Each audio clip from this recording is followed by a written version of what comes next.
À quoi ressemblera notre territoire dans 10 ans? Quels sont les objectifs prioritaires dans des domaines aussi variés que l'urbanisme, le développement économique ou l'environnement? Pour répondre à ces questions et fixer les orientations dans les années à venir, il existe un document, le SCOT, Schéma de cohérence territoriale. Aujourd'hui, les élus de Cap-Atlantique assistent à une première rencontre sur le thème du SCOT, explication.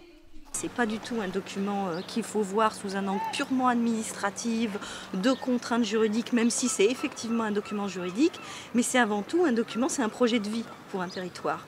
C'est qu'est-ce qu'on veut être, comment on veut être dans les 20 ans, comment on veut évoluer, quelle qualité de vie on veut avoir, quelle économie on veut avoir, quelles relations on veut avoir les uns les autres. Et puis surtout aussi, parce qu'il ne faut pas oublier qu'on est sur le territoire de Cap-Atlantique. Cap-Atlantique, vous avez des identités qui sont très multiples.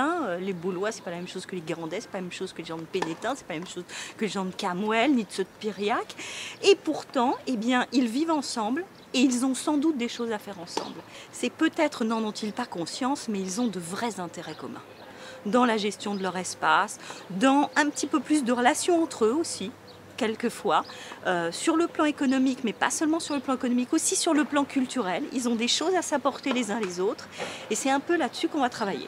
Faire passer de l'information au sein des nouveaux élus, de façon à mettre en œuvre pour le mois de décembre, ce qu'on appelle le plan d'aménagement et de développement durable du territoire, qui fixera sur ce territoire les grandes intentions des populations qui y résident, à la fois par rapport à leur environnement, et quand on parle d'environnement, on parle d'environnement naturel, on parle d'environnement humain, on parle d'environnement économique, et à la fois derrière commencer à envisager ce qui pourrait être fait pour améliorer ou pour que le territoire corresponde mieux aux aspirations à la fois de l'État en règle générale et de ses habitants en particulier.